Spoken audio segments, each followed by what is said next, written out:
everyone, Scotty. We're playing the game Dear Esther Landmark Edition.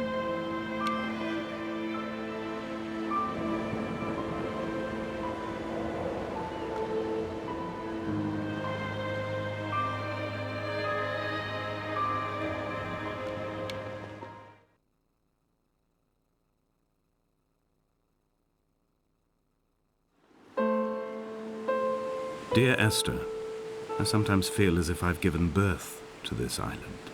Somewhere between the longitude and latitude, a split opened up, and it beached remotely here. No matter how hard I correlate, it remains a singularity, an alpha point in my life that refuses all hypothesis. I return each time leaving fresh markers that I hope, in the full glare of my hopelessness, will have blossomed into fresh insight in the interim.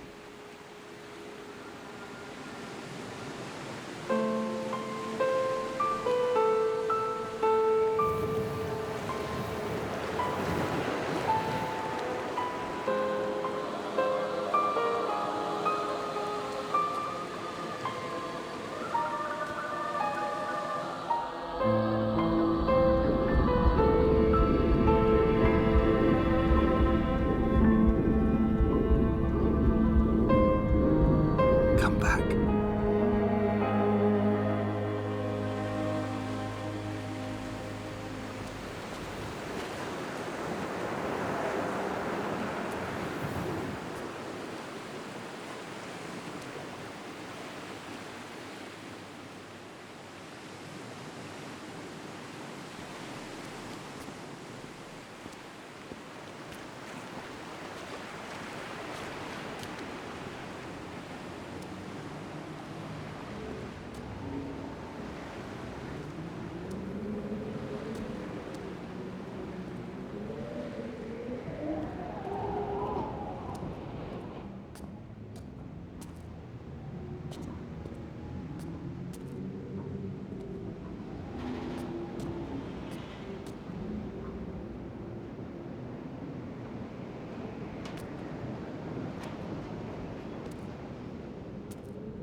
Donnelly reported the legend of the hermit, a holy man who sought solitude in its most pure form.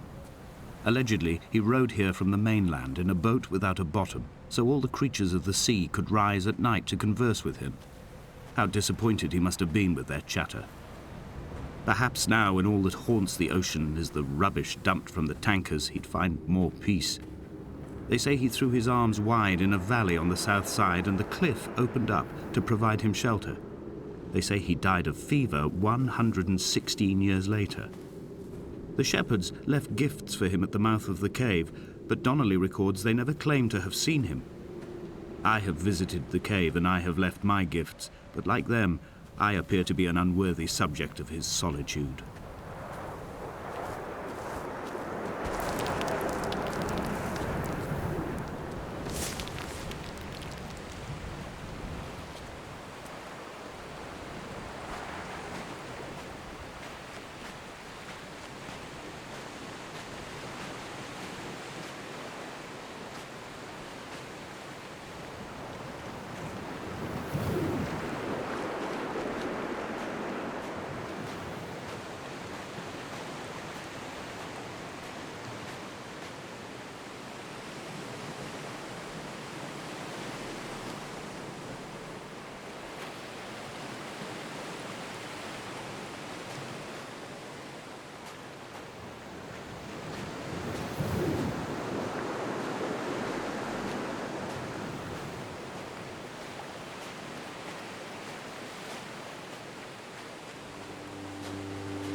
Those islands in the distance, I am sure, are nothing more than relics of another time, sleeping giants, somnambulist gods laid down for a final dreaming.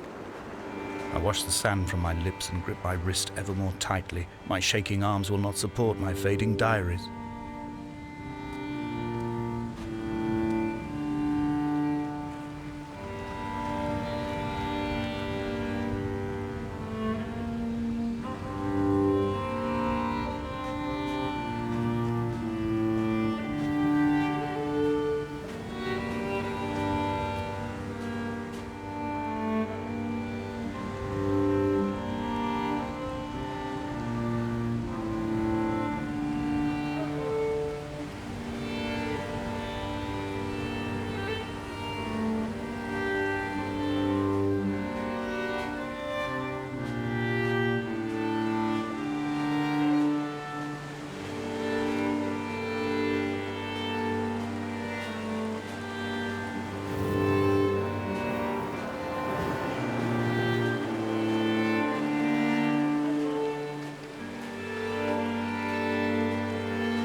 Dear Esther, I found myself to be as featureless as this ocean, as shallow and unoccupied as this bay, a listless wreck without identification. My rocks are these bones, and a careful fence to keep the precipice at bay.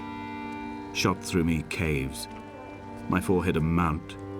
This aerial will transmit into me so. All overexposed, the nervous system, where Donnelly's boots and yours and mine still trample. I will carry a torch for you. I will leave it at the foot of my headstone. You will need it for the tunnels that carry me under.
A wonderful sight. The moon cresting the junction between the cliff path and the stone circle. It cast a shadow of the ridge across the beach, all the world as if you had signed your name in untidy handwriting.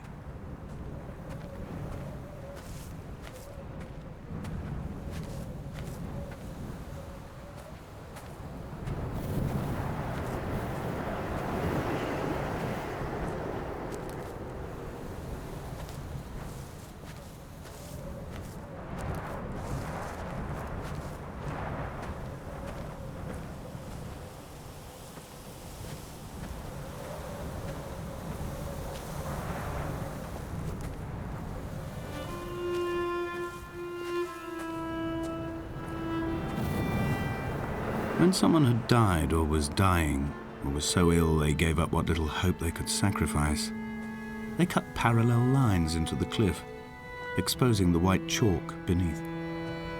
You could see them from the mainland or the fishing boats, and know to send aid or impose a cordon of protection, and wait a generation until whatever pestilence stalked the cliff paths died along with its hosts. My lines are just for this, to keep any would-be rescuers at bay. The infection is not simply of the flesh.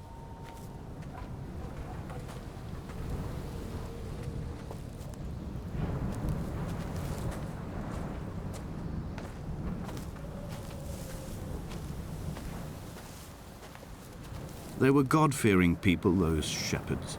There was no love in the relationship. Donnelly tells me that they had one Bible that was passed around in strict rotation. It was stolen by a visiting monk in 1776, 2 years before the island was abandoned altogether. In the interim, I wonder, did they assign chapter and verse to the stones and grasses, marking the geography with a superimposed significance that they could actually walk the Bible and inhabit its contradictions?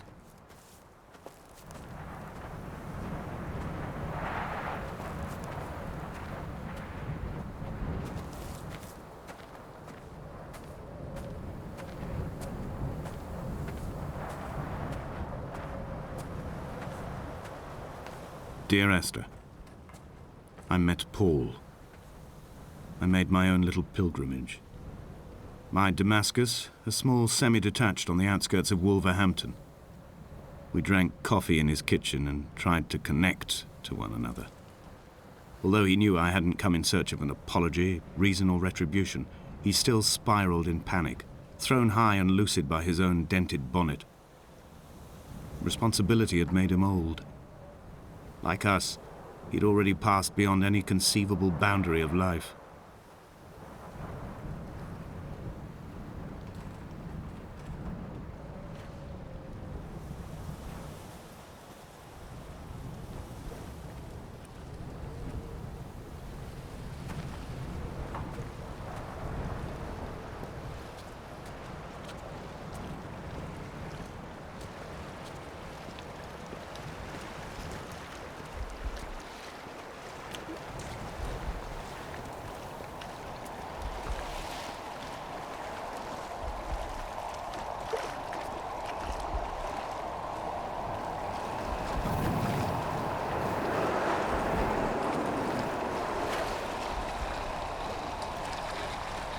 This hermit, this seer, this distant historian of bones and old bread, where did he vanish to? Why, asked the farmers. Why, asked Jacobson. Why bother with your visions at all, if you're just to throw your arms up at the cliff and let it close in behind you and seal you into the belly of the island, a museum shut to all but the most devoted?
I've become convinced I am not alone here. even though I am equally sure it is simply a delusion brought upon by circumstance. I do not, for instance, remember where I found the candles, or why I took it upon myself to light such a strange pathway. Perhaps it is only for those who are bound to follow.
Dear Esther, I have now driven the stretch of the M5 between Exeter and Bristol over 21 times. But although I have all the reports and all the witnesses and have cross-referenced them within a millimetre using my ordnance survey maps, I simply cannot find the location. You'd think there would be marks to serve as some evidence. It's somewhere between the turn-off for Sanford and the welcome brake services. But although I can always see it in my rear-view mirror, I have as yet been unable to pull ashore.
I've begun to wonder if Donnelly's voyage here was as prosaic as it was presented.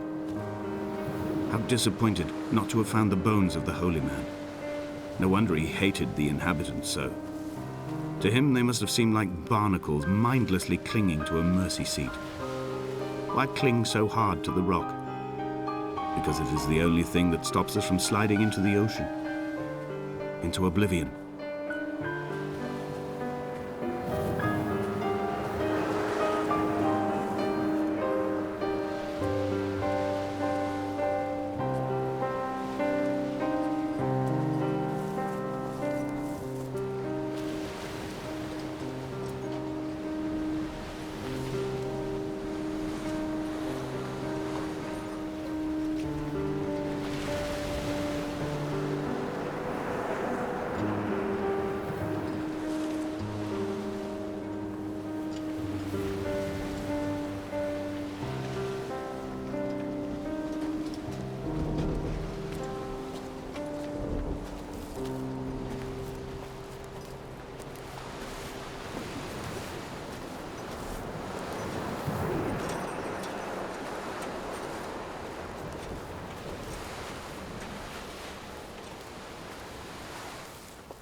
I had kidney stones and you visited me in the hospital. After the operation, when I was still half submerged in anesthetic, your outline and your speech both blurred. Now my stones have grown into an island and made their escape, and you have been rendered opaque by the car of a drunk.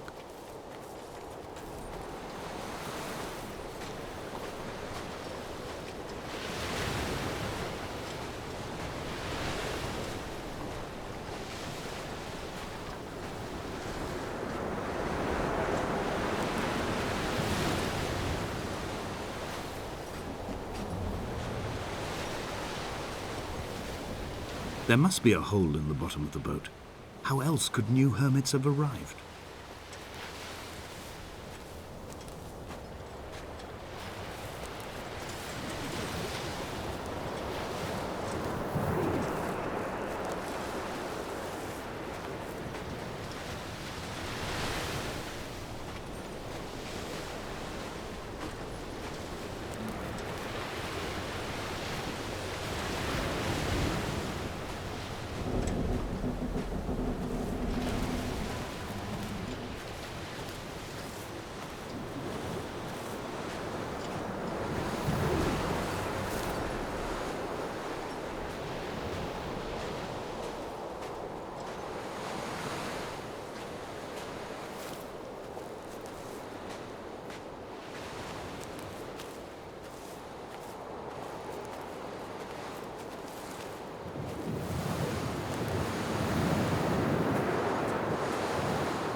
I've begun my ascent on the green slope of the western side.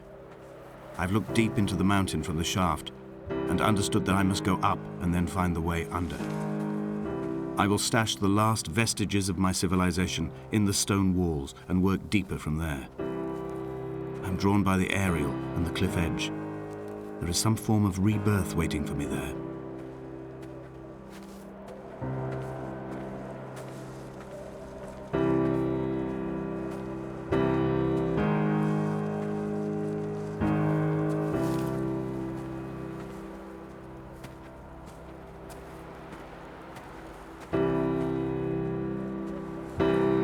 The bothy was constructed originally in the early 1700s. By then, shepherding had formalized into a career. The first habitual shepherd was a man called Jakobsen, from a lineage of migratory Scandinavians. He was not considered a man of breeding by the mainlanders. He came here every summer whilst building the bothy, hoping eventually that becoming a man of property would secure him a wife and a lineage. Donnelly records that it did not work. He caught some disease from his malcontented goats and died 2 years after completing it. There was no one to carve white lines into the cliff for him either.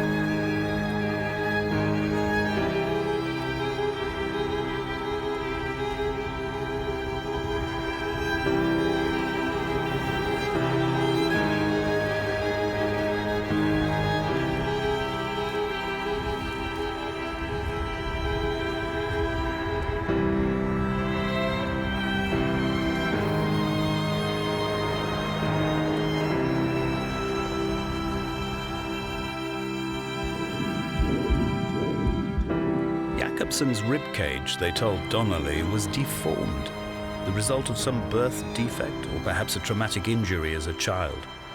Brittle and overblown it was, and desperately light. Perhaps it was this that finally did for him, unable to contain the shattering of his heart. In half light, his skeleton a discarded prop, a false and calcified seabird.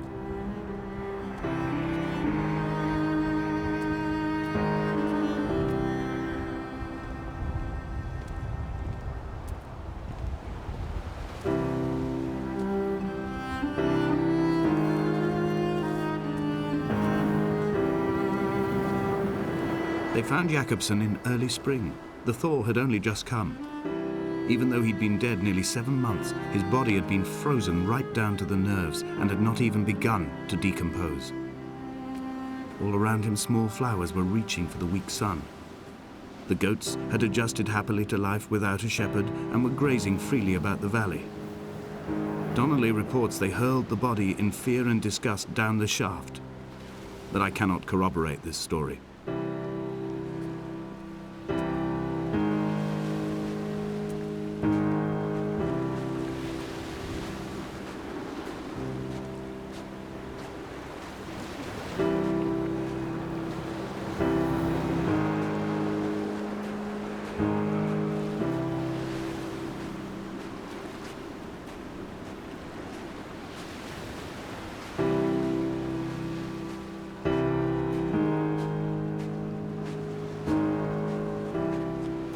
Climbing down to the caves, I slipped and fell and have injured my leg. I think the femur is broken. It is clearly infected. The skin has turned a bright, tight pink, and the pain is crashing in on waves, winter tides against my shoreline, drowning out the ache of my stones. I struggled back to the bothy to rest, but it has become clear that there is only one way this is likely to end. The medical supplies I looted from the trawler have suddenly found their purpose. They will keep me lucid for my final ascent.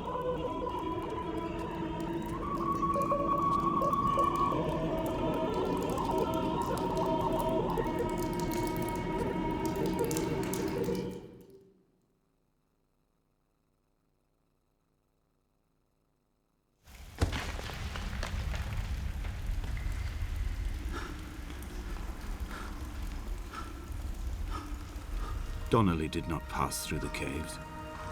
From here on in, his guidance, unreliable as it is gone from me. I understand now that it is between the two of us, and whatever correspondence can be drawn from the wet rocks.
They'd stop the traffic back as far as the Sandford Junction and come up the hard shoulder like radio signals from another star. It took 21 minutes for them to arrive. I watched Paul time it to the second on his watch.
I'm traversing my own death throes. The infection in my leg is an oil rig that dredges black muck up from deep inside my bones. I swallow fistfuls of diazepam and paracetamol to stay conscious. The pain flows through me like an underground sea.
The hand you offered to me, from the summit down to this well, into the dark waters where the small flowers creep for the sun. Headlights are reflected in your retinas, moonlit in the shadow of the crematorium chimney.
sat here and watched two jets carve parallel white lines into the sky. They charted their course, and I followed them for 21 minutes until they turned off near Sanford and were lost. If I were a gull, I would abandon my nest and join them. I would starve my brain of oxygen and suffer delusions of transcendence. I would tear the bottom from my boat and sail across the motorways until I reached this island once again.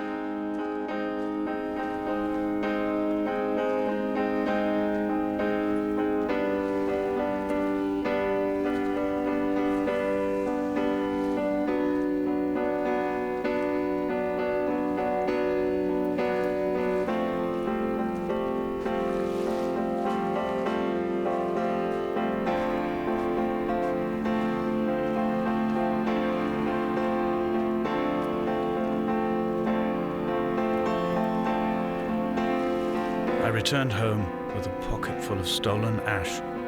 Half of it fell out of my coat and vanished into the car's upholstery, but the rest I carefully stowed away in a box I kept in a drawer by the side of my bed. It was never intended as a meaningful act, but over the years it became a kind of talisman. I'd sit still, quite still for hours, just holding the diminishing powder in my palm and noting its smoothness. In time, we will all be worn down into granules, washed into the sea and dispersed.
By the roadside, by the exit for Damascus, all ticking and cooled, all feathers and remorse, all of these signals routed like traffic through the circuit diagrams of our guts, those badly ridden boats torn bottomless in the swells, washing us forever ashore.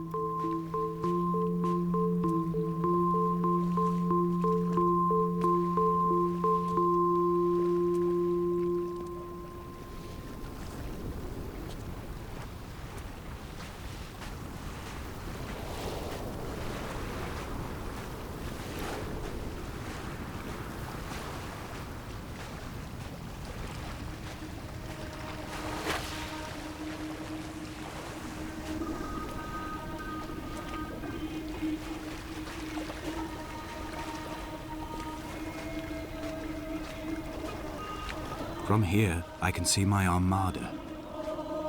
I collected all the letters I'd ever meant to send to you, if I'd have ever made it to the mainland, but had instead collected at the bottom of my rucksack, and I spread them out along the lost beach. Then I took each and every one, and I folded them into boats. I folded you into the creases, and then, as the sun was setting, I set the fleet to sail.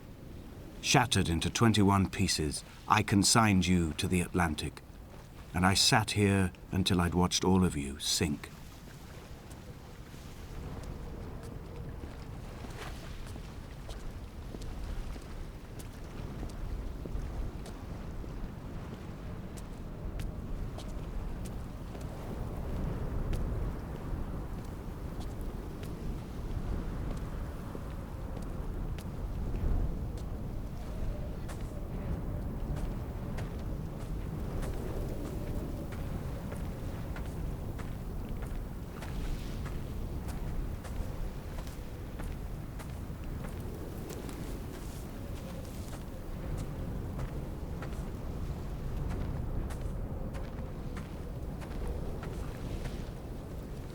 I will drag my leg behind me.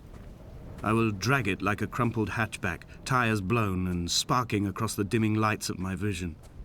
I'm running out of painkillers and am following the flicker of the moon home. When Paul keeled over dead on the road to Damascus, they restarted his heart with the jump leads from a crumpled hatchback. It took 21 attempts to convince it to wake up.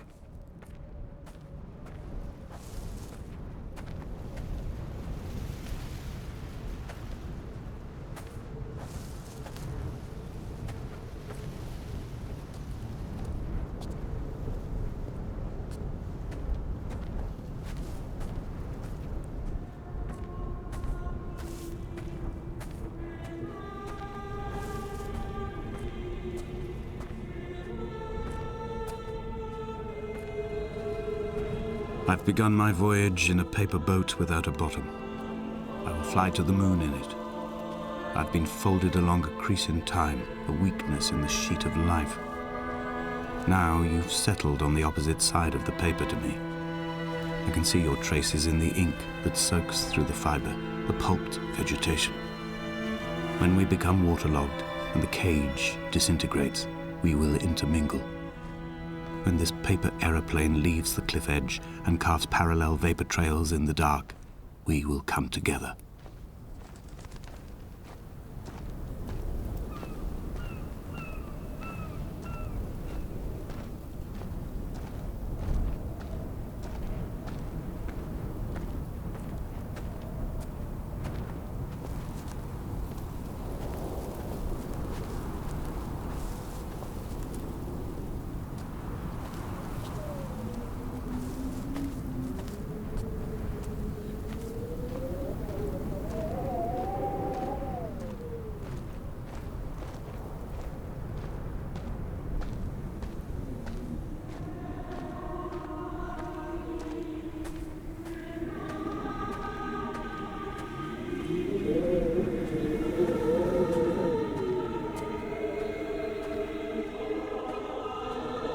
If only Donnelly had experienced this, he would have realized he was his own shoreline, as am I.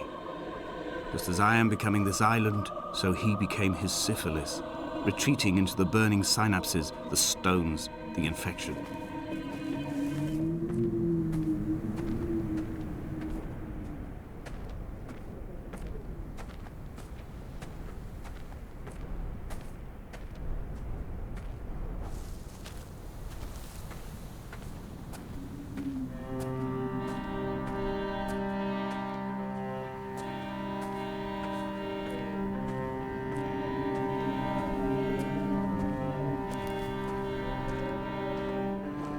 Returning to my car afterwards, hands still shaking, and a head split open by the impact.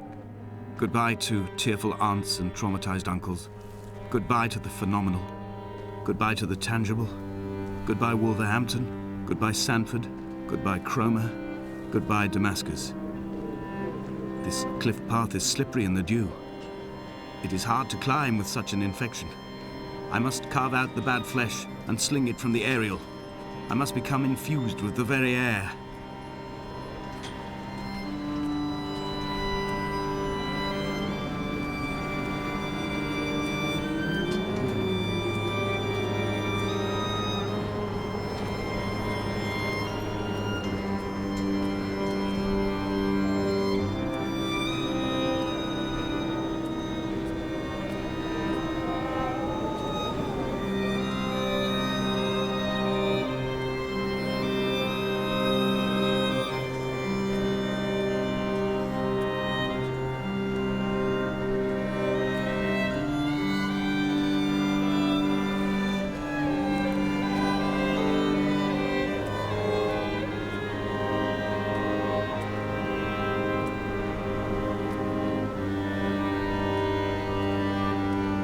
Blind with panic, deaf with the roar of the caged traffic, heart stopped on the road to Damascus, Paul sat at the roadside hunched up like a gull, like a bloody gull, as useless and as doomed as a syphilitic cartographer, a dying goat herd, an infected leg, a kidney stone, blocking the traffic bound for Sanford and Exeter.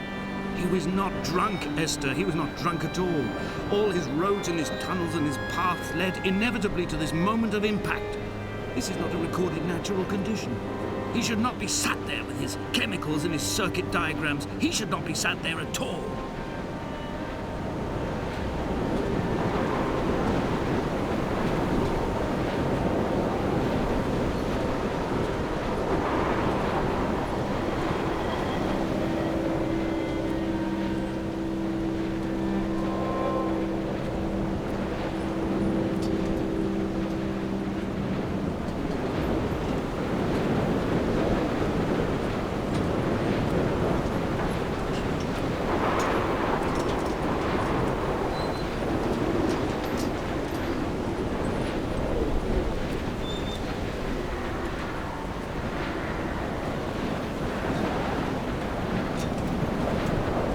We will leave twin vapor trails in the air, white lines etched into these rocks.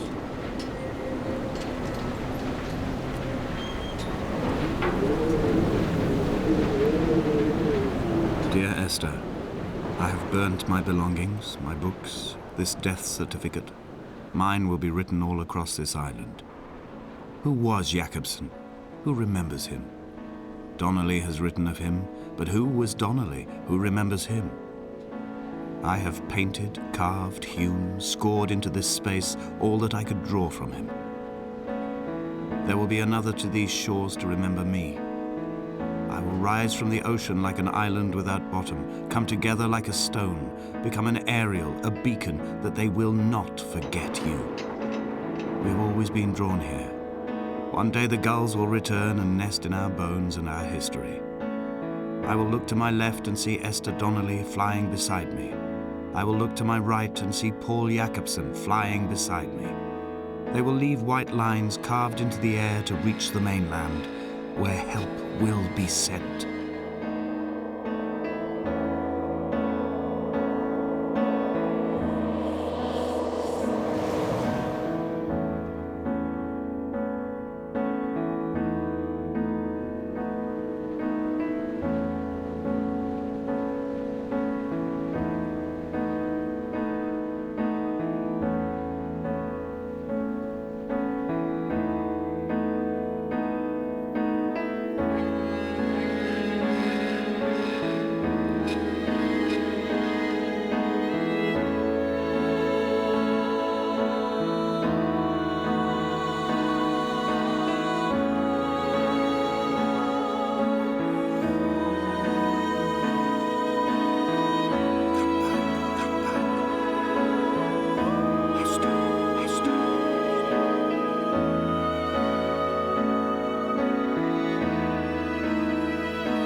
Come back.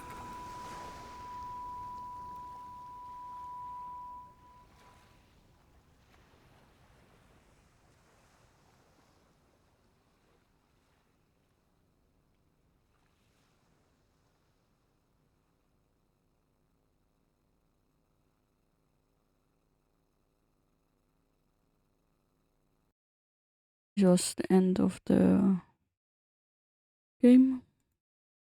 The game Dear Esther landmark. Thank you for watching. Wish you well. See you in the next video.